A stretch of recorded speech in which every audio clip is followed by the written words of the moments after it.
So, Hussein, what can you tell us about the current startups or companies? What do you think makes these unicorns special, and why is it so hard for a newcomer to dominate the category now? Yeah, I mean, I think we generally believe these new categories, when there's new markets, being an early person in the new market gives you a huge advantage because no one takes the market seriously.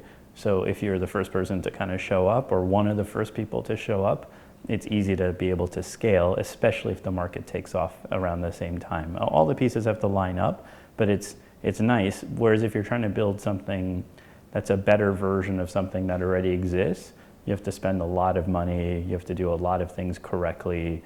It's difficult to convince people to switch from one thing to the other just by building something better. But in a brand new market, just being the first makes a big difference. And then we think a lot about durability. By being first and becoming big, will you actually have a defensible kind of moat around you? Will someone be able to replicate what you're doing really easily? A lot of technology businesses have an inherently defensibility. Like, it would be very difficult for someone to come up with a new Facebook because they'd have to convince you, as well as all your friends and all of the data that's on Facebook, to come over to the new system. So which is already a huge network effect. Yeah, huge network effect. Network effects inherently have a lot of defensibility to them because you can't just build a new thing. And even if you built a better looking version of Facebook or a better feature version of Facebook, you're not going to move to the new thing. No, would be just and all Facebook will do is copy those features and put it back into its own system.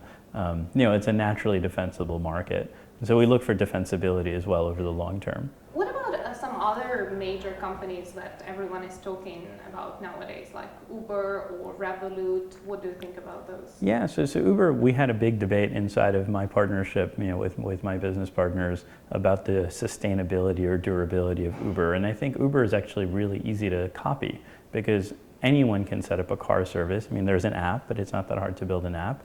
It's not that hard to recruit new drivers to your platform. If you give the drivers, instead of 15%, you give them 20%, they'll switch over. So it's easy to recruit drivers, and it's reasonably easy, kind of expensive, but reasonably easy to market to consumers. If you give people 20-pound vouchers, 50-pound vouchers, you can get them to switch over and try you.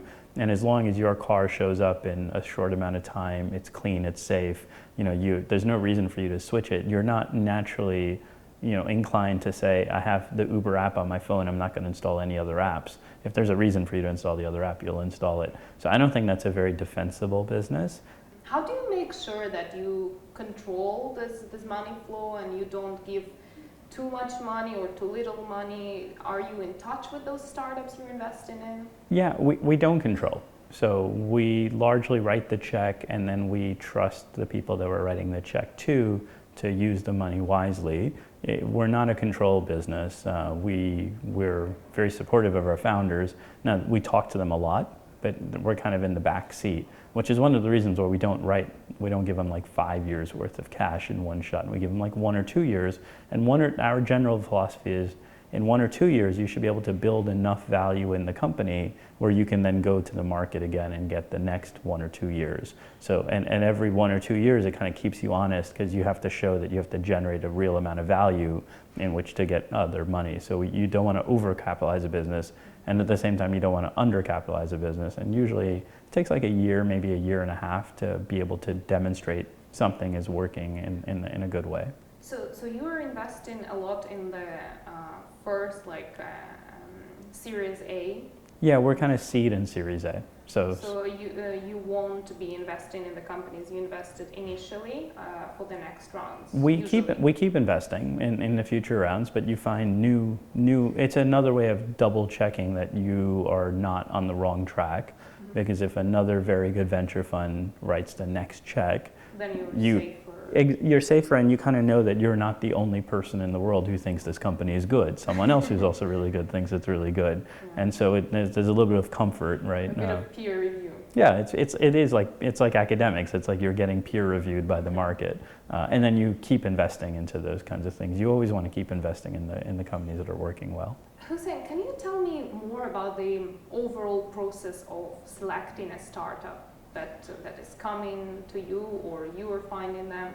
What are you looking at when you're choosing your startup? So we spend a bunch of time with our founders. Usually they'll meet one of us and then they'll go off and meet the other people.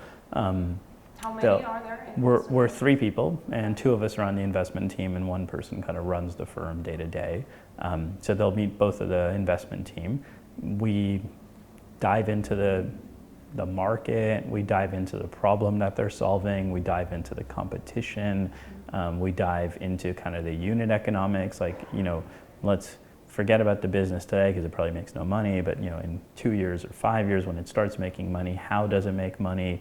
What would the quality of that revenue be? The one thing I can tell you is any business plan that someone gives you is kind of garbage in, garbage out, because your ability to, I mean, try thinking about your own life, right? And try predicting exactly what you're going to do in 4 years or 5 years. It's impossible. But, you know, the thought process matters. So, like, you can learn a lot from how someone is thinking about it, but the actual answer doesn't make that much of a difference. You can tell if someone is motivated and hungry based on how they answer the question, but you never, I mean, and timing is one thing that you really don't know very much about, and you don't really know until you're actually in the market.